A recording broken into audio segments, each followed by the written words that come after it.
कहानी शुरू होती है एक भयानक तबाही से। आसमान बिल्कुल खून की तरह लाल हो चुका है और चारों तरफ अफरा तफरी मची है। एक इवैक्यूएशन बस के अंदर बैठे लोग बुरी तरह घबराए हुए हैं। तभी बस के अंदर एक आदमी ने कहा कि डैम, कुछ ही दिन पहले अंडर वाटर अर्थक्वेक और माउंट फूजी के इरप्शन ने हजारों लोगों की जान ले ली है। पूरा माहौल डर और दहशत में डूबा हुआ है। तभी उसी बस में एक लड़की ने कहा कि ओह नो, हम इतनी जल्दी में निकले कि मैं अपना कोई सामान नहीं ला पाई। मुझे जियांगन सिटी से सप्लाईज खरीदने पड़ेंगे। तभी डरती हुई भीड़ के बीच एक आदमी ने कहा कि ब्यूटीफुल लेडी, क्या आपने न्यूज़ देखी है? जियांगन सिटी के वॉलमार्ट और अली के सारे सप्लाईज बिल्कुल ही चुपके से गायब हो चुके हैं। बस के अंदर अफवाहों का सिलसिला और बढ़ने लगता है। तभी दूसरे एक आदमी ने कहा कि ये तो पुरानी खबर है, आज ही डोंगमिंग लेक का सारा पानी सूख गया और दा रुंदोंग वेयरहाउस भी पूरी तरह खाली हो गया। तभी पहले एक आदमी ने कहा कि इन सप्लाईज की कुल कीमत ट्रिलियन डॉलर्स में होगी। सब लोग हैरान हैं कि ये क्या हो रहा है। इस घबराई हुई भीड़ के बीच हमारा हीरो सू चेन चुपचाप बैठा है। सू चेन ने अपने मन में कहा कि ये सब तो अभी शुरुआत है, असली तबाही तो आने वाली है। तभी बस में बैठकर एक आदमी ने कहा कि अगर सच में दुनिया का अंत होने वाला है तो मैं इसका बेसब्री से इंतजार कर रहा हूं। तब सभी लोग बराबर हो जाएंगे। पर सुचेन जानता है कि कयामत के नरक में कोई इक्वालिटी या बराबरी नहीं होती। सुचेन ने अपने मन में कहा कि अपोकैलिप्स में सब बराबर होंगे, ये सबसे बड़ी भूल है। वह अपनी पिछली जिंदगी के भयानक और दर्दनाक नरक को याद करने लगता है। उस जिंदगी में सुचेन एक आम डिलीवरी बॉय था। जब सोलर एनर्जी के एबनॉर्मल रिलीज की वजह से टेम्परेचर अचानक बढ़ा और अर्थक्वेक्स आए तो जमीन के नीचे से खूंखार मॉन्स्टर्स बाहर निकल आए। उस नरक में एक्सट्रीम फूड स्कैर्सिटी थी। लोग एक पैकेट इंस्टेंट नूडल्स के लिए अपनी इज्जत और सब कुछ उड़ाने को तैयार थे। उस नरक में कोई बराबरी नहीं थी, बल्कि ताकतवर लोग कमजोरों का खून चूस रहे थे। सुचेन ने खाने के हर एक दाने के लिए गिड़गिड़ाते लोगों को देखा है और खुद भी उस दर्द को झेला है। लेकिन इस बार किस्मत ने उसे अपने इस डूम्सडे से ठीक एक महीने पहले एक सुनहरा और नया रिबर्थ दिया है। सुचेन बस में अपनी पिछली जिंदगी के जख्म याद कर रहा होता है। तभी पास बैठी एक लड़की ने कहा कि हे यंग मैन, इन लोगों की बातें सुनकर मुझे बहुत डर लग रहा है। क्या तुम मेरे पास खड़े हो सकते हो? लेकिन हमारा सुचेन अब पूरी तरह बदल चुका है। सुचेन ने बहुत ही कोल्ड आवाज में कहा कि सॉरी, मेरे पास इससे भी बहुत जरूरी काम है। वह बिना पीछे देखे सीधा उस चलती हुई बस से उतर जाता है। सू चेन ने अपने मन में कहा कि अपोकैलिप्स में सबसे जरूरी चीज लड़कियां नहीं, बल्कि अपने सर्वाइवल के सप्लाईज हैं। अपना मकसद पूरा करने के लिए वह सीधा अपने पुराने लॉजिस्टिक्स वेयरहाउस की तरफ बढ़ने लगता है और वहां का सामान चुपचाप लूटने का सोचता है। सू चेन चलते हुए मिस्टर हिप्पो लॉजिस्टिक्स वेयरहाउस के सामने पहुंच जाता है। वह अपनी पुरानी डिलीवरी जैकेट पहनता है जिस पर एजेंट जुरो सापर लिखा है। जैसे ही वह अंदर कदम रखता है, खड़ूस मैनेजर उसे रोक लेता है। मैनेजर ने कहा कि 35 सेकेंड्स लेट आने की वजह से तुम्हारी आधे दिन की सैलरी कटेगी। सुचेन अपना सिर झुकाकर धीरे से कहता है सॉरी, लेकिन उसके दिमाग में एक खौफनाक प्लान चल रहा होता है। सुचेन ने अपने मन में कहा कि पिछली जिंदगी में डूम्सडे आते ही बॉस भाग गया था और मेरी साल भर की मेहनत मिट्टी में मिल गई थी। इस बार ये सारे सप्लाईज मेरी मेहनत का सच्चा कॉम्पेंसेशन बनेंगे और मैं इन्हें लेकर ही रहूंगा। वह वेयरहाउस के अंदर जाकर चुपचाप सब सामान लूटने की तैयारी शुरू कर देता है। बिना किसी डर के अपने पूरे स्वैग के साथ तैयार होता है। वेयरहाउस के बीच खड़े होकर सुचेन धीरे से मुस्कुराता है। सुचेन ने अपनी ताकत को पुकारते हुए कहा कि स्पेस अनफोल्ड, और तभी उसके पैरों से ब्लू एनर्जी वेव्स निकलने लगती हैं। पूरा वेयरहाउस एक हाईटेक डिजिटल डोम से घिर जाता है।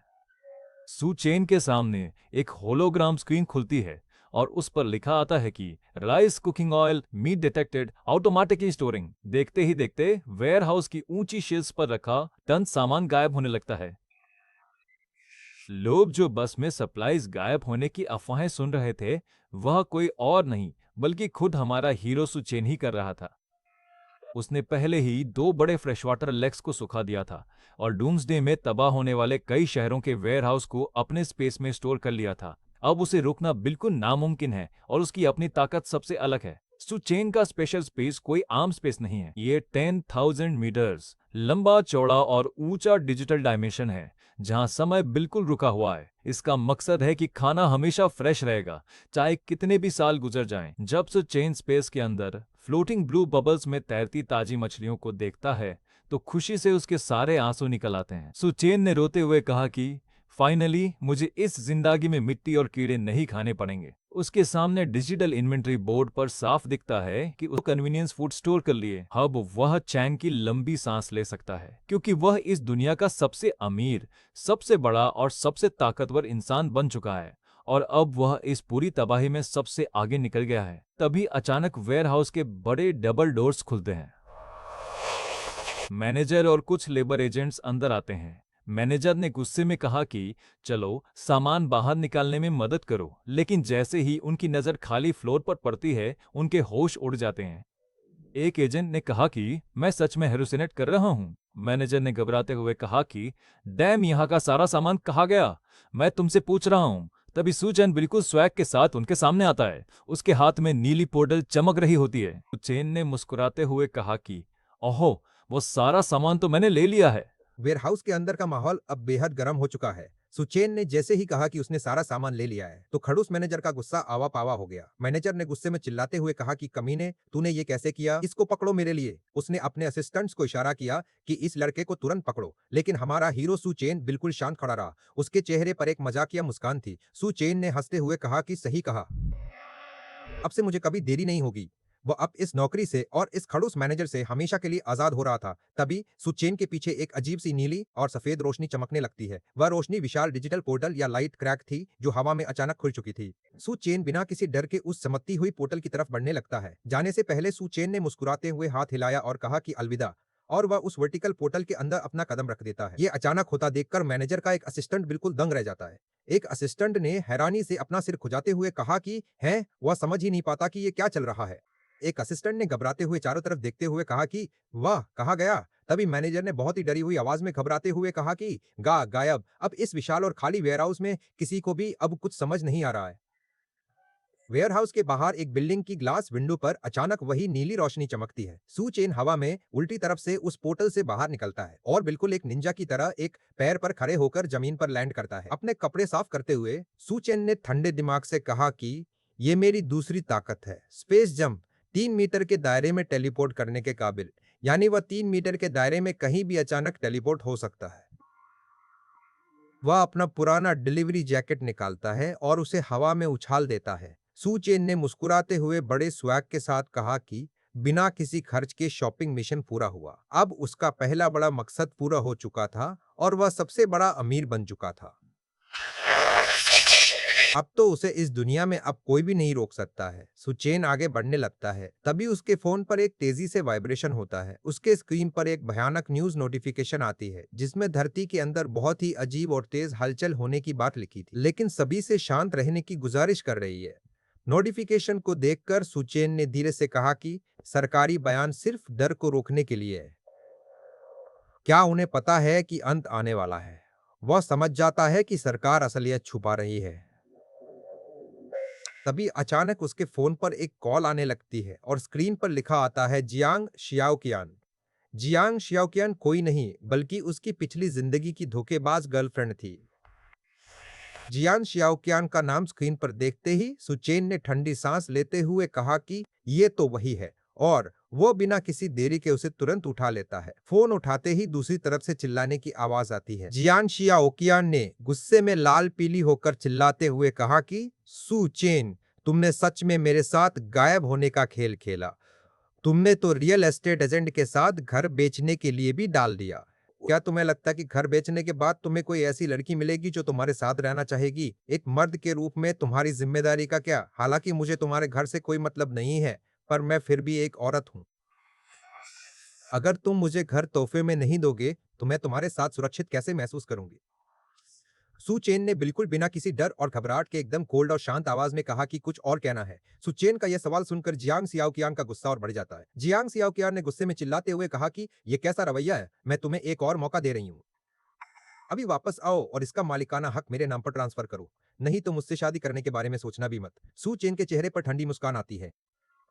सुचेन ने धीरे से कहा कि मैं शंगडू वापस आ रहा हूँ, जब मैं वापस आऊंगा तब बात करेंगे, और बिना सोचे वो कॉल कट कर देता है। फोन रखने के बाद सुचेन अपने मन में अपनी पुरानी बीती हुई बातें भी सोचने लगता है। सुचेन ने गुस्से में कहा कि जियांग शियाओकियान, पिछली जिंदगी में हमने एपोकैलिप्स में 5 साल बिताए। मैंने तुम्हें खिलाने के लिए सप्लाईज ढूंढे, पर तुमने मेरे साथ बुरा बर्ताव किया और मुझे धोखा दिया। सुचेन को अपनी मौत का नरक याद आने लगता है। पिछली जिंदगी में जब खाली हाथ आया, तभी वांग हावायू ने पीठ पीछे से हंसते हुए कहा कि चेन भाई, तुम आजकल खाली हाथ वापस क्यों आ रहे हो? क्या सारी अच्छी चीजें छुपा कर रखी हैं? और तभी उस वांग हावायू ने पीछे से सुचेन के पर चाकू से वार किया था।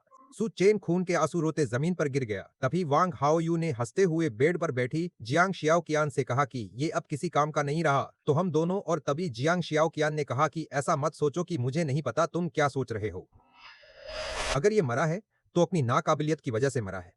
सुचेन ने जमीन पर तड़पते हुए अपने मन में कहा कि मैं तुम सबसे इसकी पूरी कीमत वसूल करूंगा। जियांग शियाओ कियान ने आगे हंसते हुए कहा कि तुम काबिल हो या नहीं, ये आज रात तुम्हारे परफॉर्मेंस पर निर्भर करता है। सु चेन ने जमीन पर रोते हुए कहा कि मैं तुम सबसे इसकी पूरी कीमत वसूल करूंगा।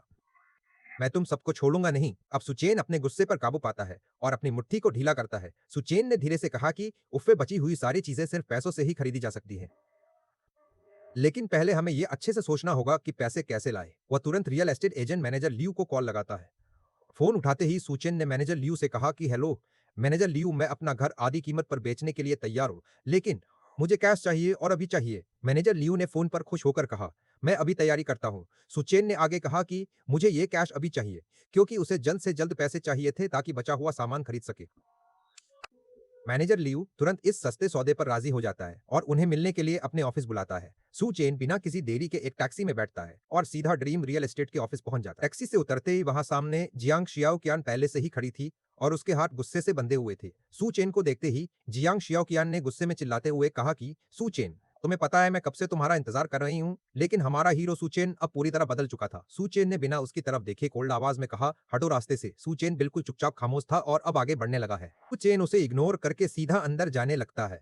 तभी जियांग शियाओ कियान के पीछे खड़ा वांग हाओयू एक बेसबॉल बैट लेकर गुस्से में आगे आता है। वांग हाओयू ने गुस्से में बैट दिखाते हुए कहा कि तुम्हें घर बेचने की इजाजत किसने दी? हमारा घर बेचने की हिम्मत कैसे की? मैं पक्का करूंगा कि तुम कल का सूरज न देख पाओ। लेकिन इससे पहले सुचेन ने आगे बढ़कर वांग हाओयू का गला बहुत ही मजबूती से पकड़ लिया। सुचेन ने गुस्से में उसे हवा में उठाते हुए कहा कि तुम मेरे सामान के साथ जो चाहे कर सकते हो। और एक ही झटके में सुचेन ने वांग हाओयू को जमीन पर दे मारा, जिससे वह बेहोश हो गया। वीडियोस बनाने हैं, फिल्मोरा है ना।